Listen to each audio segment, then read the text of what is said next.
तो movie start होती है एक एक्टर को दिखाते हुए जो अपने डायलॉग्स की प्रैक्टिस कर रहा है। मूवी में वो एक प्रीस्ट है और उसे किसी बच्चे का एक्सॉर्सिज्म करना है। स्क्रिप्ट में कुछ होली वर्ड्स थी जिसे वो पढ़ रहा था और ये पढ़ते हुए हम देखते हैं कि एकदम से इस सेट की लाइट्स फ्लिकर करने लगी। जिस कमरे में वो खड़ा था वो कमरा तेजी से हिलने लगा और एकदम से किसी न दिखने वाली चीज ने उस एक्टर के ऊपर हमला करके उसे मार डाला। सीन यहीं से कट होता है और हमें ली और एंथनी को दिखाया जाता है। एंथनी एक ड्रग एडिक्ट है, इसी वजह से उसका और उसकी बेटी का रिलेशन बहुत खराब है। उसकी बेटी उसे डैड तक नहीं कहकर बुलाती और ये सब तब से है जब से एंथनी की वाइफ की डेथ हुई है। अपनी वाइफ वाले हादसे से पहले एंथनी एक एक्टर हुआ करता था, लेकिन उस हादसे के बाद वो नशे की लत में लग गया और उसने सारा काम छोड़ दिया। अब तकरीबन 2 साल रिहैबिलिटेशन सेंटर में रहने के बाद एंथनी काफी हद तक स्टेबल हो चुका था, इसीलिए उसे दोबारा मूवीज में रोल मिलना शुरू हो गए थे और अब उसे रोल दिया गया था उसी एक्टर का जिस एक्टर को हमने मूवी में मरते देखा है। ये रोल मिलने के बाद एंथनी बहुत खुश था। वो चर्च में जाता है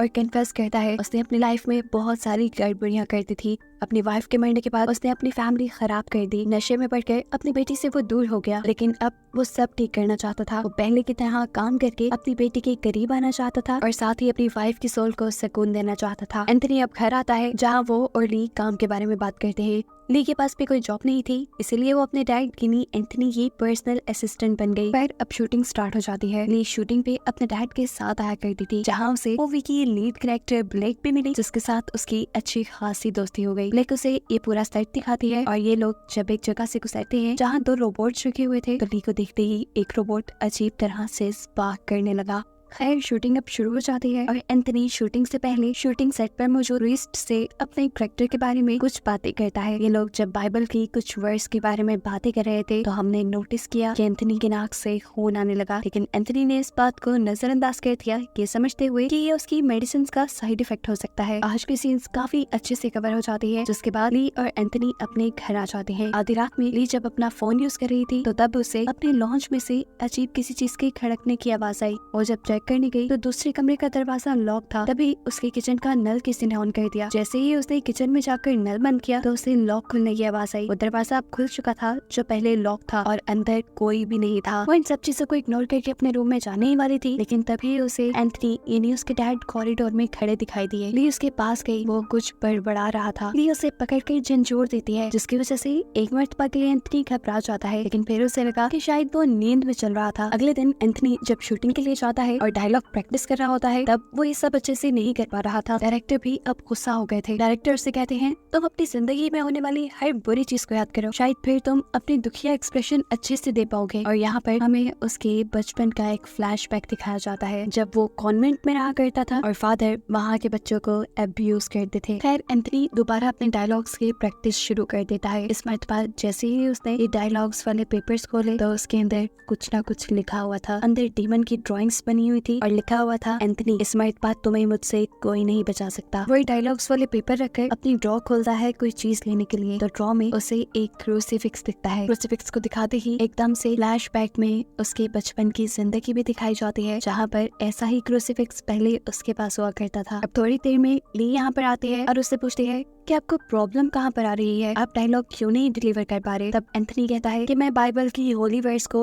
एज डायलॉग डिलीवर नहीं कर पा रहा। जवाब में वो कहती है ऐसा इसलिए है कि आपका गॉड के ऊपर बिलीफ थोड़ा कम है, आप गॉड पे बिलीव करें और अपने पे भी, ये काम आपको आसान लगेगा। ये सुनकर वो उठता है, उठते ही उसे चक्कर आने लगे थे। वो ली से कहता है मुझे अपने रूम में जाकर आराम करना चाहिए। ली के हामी से हिलाने पर वो यहाँ से चला तो गया, लेकिन अपने रूम में नहीं बल्कि बेसमेंट में। ये बात ली को भी अजीब लगी। ली ने उसका पीछा किया। बेसमेंट के वॉशरूम से कुछ आवाजें आ रही थी। चुपके से ली ये सब कुछ रिकॉर्ड करने लगती है और एकदम से उसका फोन गिर जाता है। जैसे ही वो उठाते हैं तो अब उसके डैड उसके सामने थे नहाते हुए। वो वहीं पे उसी के सामने यूरिन भी कर देते हैं। ली इन सब चीजों से घबरा जाती है क्योंकि अब एंथनी की आंखें भी बिल्कुल व्हाइट हो गई थी, जैसे किसी ने उसे पोसेस कर दिया हो, और वो इवल नजरों से ली को देख रहा था। तेजी से वो वहाँ से ऊपर चला जाता है और ऊपर जाने के बावजूद भी वो ली को ऐसे ही अजीब नजरों से देखता रहा। ऊपर जाकर जैसे ली को होश आ गया था वो अब अपने वॉशरूम में जाकर शॉवर लेता है और ली उसके पीछे जाकर चिल्लाती रह जाती है आपने मेडिसिन चेंज की है ना, ये उसका साइड इफेक्ट है, आपको जल्दी डॉक्टर के पास जाना चाहिए। इस टाइम एंथनी उसकी बातों को इग्नोर कर रहा था,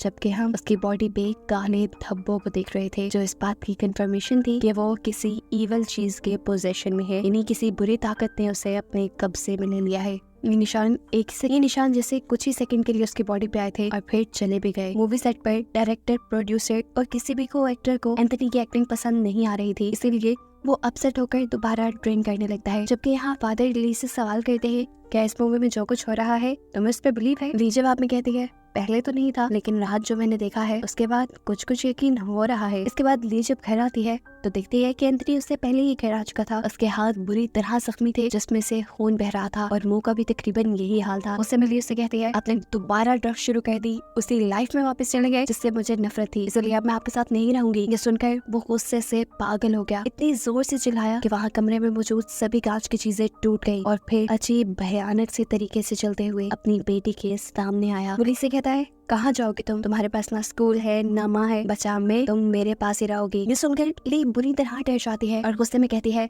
एंथनी दूर रहो मुझसे। इसके जवाब में वो कहता है, एंथनी नहीं हूँ मैं। ली बहुत ही ज्यादा डर चुकी थी। वो अगले दिन शूटिंग के सेट पर जाकर फादर से मिलती है और फादर को एंथनी की सारी सिचुएशन बता देती है। एंथनी अब रातों को वॉशरूम में कुछ न कुछ बोलता भी था जो उसने रिकॉर्ड किया हुआ था। फादर जब ये सुनते हैं तो वो खुद भी घबरा जाते हैं, क्योंकि ये मामला बहुत बड़ा था। इस रिकॉर्डिंग में एंथनी खुद डीमन मुलॉक को बुला रहा था और ये काफी खतरे की बात थी। फादर ली से कहते हैं, तुम अपने घर चली जाओ, मैं कुछ भी करने से पहले डीमन मुलॉक और एंथनी के ऊपर और रिसर्च करना चाहता हूँ। रात में दिखाया जाता है जब फादर डीमन मुलॉक के ऊपर रिसर्च कर रहे थे, तब एंथनी बुरी तरह तड़प रहा था और यहाँ खुद फादर के इर्द गिर्द भी अजीब सी एनर्जी उन्हें महसूस होने लगी थी। यहाँ पर एंथनी की लाइफ का एक फ्लैशबैक दिखाया जाता है जहाँ पर वो बच्चा था, वो फादर के रूम में गया था और फादर ने उसे अब्यूज किया था। अब शूटिंग का टाइम भी हो चुका था। एंथनी अपने डायलॉग्स बोलने की कोशिश करता है, लेकिन उसकी एक्टिंग में इतना मजा था ही नहीं। सारे उसे टोक देते हैं और इस चीज से एंथनी को गुस्सा आ जाता है। उसके हाथ में पकड़ा हुआ क्रूसिफिक्स वो फेंक देता है और तेजी से स्टेयर्स की रेलिंग पे हाथ मारते हुए नीचे उतरता है। उसकी आंखें बिल्कुल वाइट हो चुकी थी, ऐसे जैसे किसी चीज ने उसे पोसेस कर लिया हो। स्टेयर्स से नीचे उतरते ही अजीब तरीके से उसकी बॉडी मुड़ने लगती है। उसकी कमर उल्टी तरफ मुड़ गई थी और ये सिर्फ एक बार नहीं बल्कि कई बार हुआ था। जिसके बाद ली जब उसे रोकने की कोशिश करती है, ये कहते हुए कि एंथनी रुक जाओ, तो वो इस बार भी यही जवाब देता है, एंथनी नहीं हूँ मैं। जिसके बाद वो बार बार अपना सर टेबल से मारने लगा। ये सारा तमाशा देखकर डायरेक्टर एंथनी को किसी और एक्टर से रिप्लेस कर देता है और जब वो वाला एक्टर अपने डायलॉग्स रिहर्सल कर रहा था तो एंथनी ने आकर उसकी आंखों में कांच डाल के उसे मार डाला। उसकी इस हरकत की वजह से अब इस मूवी की शूटिंग बंद कर दी गई थी, जिसकी वजह से मूवी की मेन कैरेक्टर भी बहुत परेशान थी। वो परेशान थी इसलिए ली उसे अपने घर ही ले आई, जहाँ दोबारा एंथनी ने इन दोनों के ऊपर हमला कर दिया। ये दोनों उसे परेशान हो जाती हैं और उसे वहाँ से जाने को कहती हैं, जो सुनकर एंथनी विंडो से जंप कर देता है। लेकिन हैरानी की बात थी, वो विंडो से नीचे नहीं गिरा बल्कि कहीं गायब हो गया। डायरेक्टर ये दोनों जाती है फादर के पास, उन्हें ये सारी बात बताती है, जिसके जवाब में फादर उन्हें बताते हैं कि तुम्हारे डैड को डीमन मुलॉक ने पोसेस किया हुआ है और अब वो वहीं मिलेंगे जहाँ से पोसेशन शुरू हुआ था, यानी शूटिंग के सेट पर। अगली जब मूवी सेट पे आई तो उसे सामने एक रूम के अंदर बाइबल गिरी हुई नजर आई। वो जैसे ही उसे उठाने के लिए रूम के अंदर जाती है तो एकदम से उसके पीछे एंथनी आकर खड़ा हो जाता है। डायरेक्टर वो बाइबल की वर्ड्स को पढ़ने लग जाती है और एंथनी यानी वो डीमन भी अब उसके साथ साथ उन्हीं वर्ड्स को पढ़ा था। जैसे ये वर्ड्स उसके ऊपर कोई असर ही न कर रही हो, डीमन उससे कहता है कि ये मैं सदियों से सुनता रहा हूँ और अब ये मेरे ऊपर कोई काम नहीं करती। ली अब डीमन से कहती है, प्लीज एंथनी को छोड़ दो, वो मर रहा है। जवाब में डीमन कहता है, वो तो सालों से मर रहा है। ये कहते ही वो डीमन ली के ऊपर हमला कर देता है, लेकिन ली के हाथ में इस टाइम क्रूसीफिक्स था, जिसे वो उस डीमन के सर पे लगाती है और डीमन उसे छोड़ देता है। ये क्रूसीफिक्स उसके सर पे लगाने की वजह से डीमन की पावर्स थोड़ी कम हुई थी। ऐसे में जहाँ फादर और ब्लैक को भी डीमन ने पैरालाइज किया हुआ था, वो भी उसकी पोजीशन से छूट जाते हैं। अब फादर डीमन से कहते हैं, तुम एंथनी की बॉडी छोड़ दो और मेरे अंदर आ जाओ, क्योंकि फादर खुद एंथनी का एक्सॉर्सिज्म करने में कामयाब नहीं हो पा रहे थे। डीमन भी उसकी बात मानते हुए एंथनी को छोड़कर फादर के अंदर आ जाता है। यहाँ से अब मूवी फ्लैशबैक में जाती है और हमें ये रीजन दिखाई जाती है कि क्यों उस डीमन ने सिर्फ एंथनी को ही पकड़ा था। असल में एंथनी बचपन में जब कॉन्वेंट में रहता था तब फादर उसे अब्यूज किया करते थे और अब्यूज करने के बाद उसके सर पे